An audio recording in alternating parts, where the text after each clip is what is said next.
تعمیر معاشرہ میں طلباء کا کردار، متبادل عنوانات، قومی تعمیر میں طلباء کی ذمہ داریاں، تعمیر پاکستان وطن میں طلباء کا کردار، طلباء اور عملی سیاست۔ معاشرہ مل جل کر رہنے کا نام ہے، اور جب انسان مل جل کر رہتے ہیں تو اس سے قدرتی طور پر کئی مسائل بھی جنم لیتے ہیں جن سے معاشرے کی تعمیر و ترقی پر منفی اثرات مرتب ہوتے ہیں۔ چنانچہ ان مسائل سے نمٹنے کے لیے معاشرے کا جو طبقہ سب سے اہم کام سر انجام دے سکتا ہے وہ نوجوان طلباء کا ہے۔ ہمارے عظیم قائد نے ایک مرتبہ طلباء سے خطاب کرتے ہوئے فرمایا، آپ مستقبل کے معمار ہیں، آپ پر مشکل کام آن پڑا ہے۔ اس سے نمٹنے کے لیے اپنی شخصیت میں نظم و ضبط پیدا کیجیے، مناسب تربیت حاصل کیجیے اور اپنی ذمہ داریوں سے عہدہ برآ ہونے کے لیے ہر وقت تیار رہیے۔ چنانچہ ہمارے نوجوان طلباء جو پاکستان کی 3/4 آبادی پر مشتمل ہیں، اگر مناسب تعلیم تربیت سے راہ راست کو اپنا لیں تو وہ معاشرے کی تعمیر میں اہم اور نمایاں کردار ادا کر سکتے ہیں۔ مگر افسوس ہے کہ آج کا طالب علم آسانیوں کا متلاشی ہے اور وہ محنت سے گریز کرتے ہوئے بھی انعام کی آس لگائے بیٹھا ہے، حالانکہ محنت ہی سے انسان بلند مقام حاصل کر سکتا ہے۔ کسی دانش مند نے کہا تھا، آج کا مسلمان اپنے مقام و مرتبے سے اس لیے گر گیا ہے کہ اب اسلام میں صاحبان عظمت نہیں رہے، جبکہ عظمت صرف محنت ہی سے مل سکتی ہے۔ علم خدا کا نور ہے اور یہ کائنات اسی نور سے روشن ہے۔ آدم اسی نور سے مسجود ملائکہ ہے، اور یہ ایسی نعمت ہے کہ اللہ کے رسول صلی اللہ علیہ وآلہ وسلم بھی تمام عمر ربی زدنی علما کی دعائیں فرماتے رہے۔ چنانچہ طلباء بھی اپنا فرض اولین یعنی علم کا حصول صحیح طریقے سے ادا کرتے رہیں تو کوئی وجہ نہیں کہ وہ کامیابیوں سے ہمکنار نہ ہوں۔ ہمارے طلباء میں بے شک بہت ہی صلاحیتیں موجود ہیں، مگر مناسب رہنمائی کی ضرورت ہے۔ زردہ رہی ہے قوم پلے کوئی صاحب سوچ، آئندہ نسل کے لیے تازہ نصاب سوچ۔ قائد اعظم نے پشاور یونیورسٹی کے طلباء سے خطاب کرتے ہوئے کہا تھا، You are the builder of Pakistan and father of the future nation۔ ارشاد بانی ہے، یعنی انسان کو محنت کے بغیر کچھ نہیں ملتا۔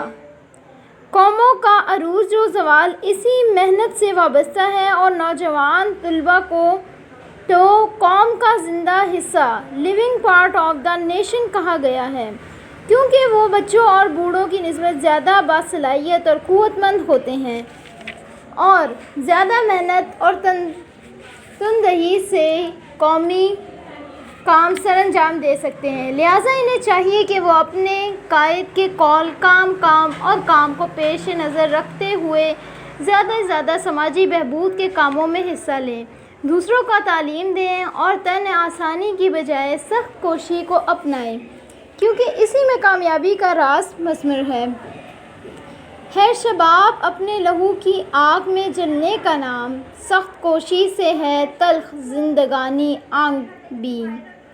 طلباء کو چاہیے کہ وہ اپنی شخصیت کی تعمیر کے لیے عظیم مقدس اور مذہبی ہستیوں کے بارے میں معلومات حاصل کریں، تاریخ اسلام کا گہرا مطالعہ کریں، مذہب پر نگاہ عمیق ڈالیں اور اس طرح سیرت و تعمیر کردار کے بعد اپنے اصل میدان یعنی تعلیم کی طرف راغب ہوں۔ سیاست سے گریز کریں، سیاسی علم تو حاصل کریں مگر عملی سیاست سے دور رہیں۔ اصل میدان یعنی تعلیم ہی کو پیش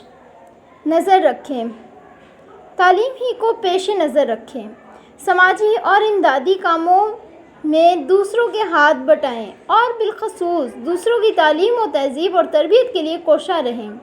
اس قوم کو شمشیر کی حاجت نہیں رہتی ہو جس کے جوانوں کی خودی صورت فولاد۔ تاریخ شاہد ہے کہ جب بھی کسی قوم نے آزادی کی خاطر علم جہاد بلند کیا تو اس جدوجہد آزادی میں نوجوانوں کو پیش پایا۔ چنانچہ ہم دیکھتے ہیں کہ تحریک پاکستان میں طلباء نے نمایاں کردار ادا کیا اور مسلم اسٹوڈنٹ فیڈریشن نے مسلم لیگ کے جھنڈے تلے جمع ہو کر اور اپنے قائد کی آواز پر لبیک کہتے ہوئے تشکیل پاکستان میں ناقابل فراموش کارہائے نمایاں سر انجام دیے اور دن رات گرمی سردی آندھی بارش طوفان اور کڑی دھوپ کی پرواہ نہ کرتے ہوئے جدوجہد آزادی میں قوم کے شانہ بشانہ کوشاں رہے۔ اکابی روح جب بیدار ہوتی ہے جوانوں میں، نظر آتی ہے ان کو اپنی منزل آسمانوں میں۔ پاکستان کی تحریک آزادی ہی نہیں بلکہ دنیا کے کسی بھی خطے میں جب آزادی کی تحریک چلی اور قوم کو نوجوانوں کی مدد کی ضرورت پڑی تو ہمیشہ نوجوانوں نے آگے بڑھ کر قوم کا ساتھ دیا۔ الجزائر کی جنگ آزادی میں حریت پسند نوجوانوں نے اپنی قوم کی قیادت کی اور اسے فرانسیسی ظلم و استبداد کے پنجے سے چھڑایا۔ قوم کے ان عظیم سپوتوں نے بموں اور بندوقوں سے اپنے سینے چھلنی کرائے اور آگ کے فلک بوز شعلوں کی لپیٹ میں کود کر اپنی قوم کو آزاد کرایا۔ اسی طرح انڈونیشیا کی جنگ آزادی میں بھی نوجوانوں نے نمایاں کردار ادا کیا اور اپنے جواں سال رہنما صدر سویکارنو کی قیادت میں متحد ہو کر قوم کی ناؤ کو منجدہار سے نکالا۔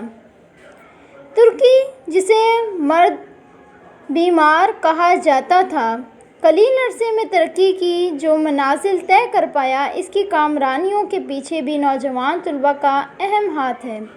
قوم کے نوجوان طبقے نے کمال اتا ترک کی رہنمائی میں وہ کارہائے نمایاں سر انجام دیے کہ جن کی بنا پر انہوں نے ترکی کو تہذیب یافتہ اور متمدن ممالک کی صف میں لا کھڑا کیا۔ تاریخ عالم میں اور بھی بہت سی ایسی مثالیں ملتی ہیں جن سے یہ حقیقت واضح ہوتی ہے کہ کسی بھی ملک کا نوجوان طبقہ ملک و ملت کو کامیابیوں سے ہمکنار کر سکتا ہے۔ چین میں بھی نوجوانوں نے سرخ انقلاب برپا کیا اور نہایت قلیل عرصے میں نہ صرف چین کو ترقی یافتہ ممالک میں شامل کر دیا بلکہ سپر طاقتوں میں شامل کر دیا۔ تشکیل پاکستان کے بعد اب تعمیر پاکستان کا مسئلہ ہے اور اس میں ملک کا نوجوان طبقہ بنیادی کردار ادا کر سکتا ہے۔ ہمارے طلباء، اساتذہ اور تعلیم یافتہ طبقے کو چاہیے کہ وہ دوسرے لوگوں کو جرائم سے دور رکھیں اور قوم میں یہ شعور بیدار کریں کہ مل جل کر رہنے کے لیے ایک دوسرے کے کام آنے کا جذبہ نہایت ضروری ہے۔ دوسروں کے کام آ کر ملکی مسائل کو کم کیا جا سکتا ہے۔ تاریخ عالم سے پتہ چلتا ہے کہ وہ قومیں جنہوں نے دوسروں کی فلاح و بہبود اور اجتماعی ترقی کے لیے نہ سوچا، وہ ہمیشہ از روئے قانون فطرت، بھوک، افلاس، ذلت و رسوائی میں مبتلا ہو کر ہلاکت کے گڑھے میں جا گریں۔ اس روئے زمین پر صدہا قومیں ابھریں، چمکیں اور غروب ہوئیں، مگر ان سب کے غرق ہونے کا سبب ایک ہی رہا اور وہ تھا جرائم اور لاقانونیت۔ نوجوان طلباء جو قانونی اور سماجی شعور رکھتے ہیں، انہیں چاہیے کہ آزادی کی قدر و قیمت سے خود بھی شناسا ہوں اور دوسروں کو بھی اس کی حقیقت سے آشنا کریں۔ یہ ایک اللہ تعالیٰ کی نعمت ہے، اس لیے ہمیں اس کی قدر و منزلت کرنی چاہیے اور اسے بے لگام آزادی نہیں بنانا چاہیے، کیونکہ ہلٹر بازی، ہڑتالیں، نالائکی، نافرمانی اور لاقانونیت نسل انسانی کی تباہی کا باعث ہے۔ آزادی خالق کے کائنات کے اوامر و نواہی کی غلامی کا نام ہے۔ مطلق آزادی کی کوئی حیثیت نہیں۔ قومیں ہٹلر بازی اور بے راہ روی سے نہیں بنتی، محنت، دیانت، شرافت و جاہت اور اطاعت سے بنتی ہیں۔ لہٰذا طلباء کو سماجی اور قومی شعور سے بہرہ ہو کر ملک و قوم کی تعمیر و ترقی میں قابل قدر کردار ادا کرنا ہوگا۔ یہ فیضان نظر تھا یا کہ مکتب کی کرامت تھی؟ سکھائے کس نے اسماعیل کو آداب فرزندی؟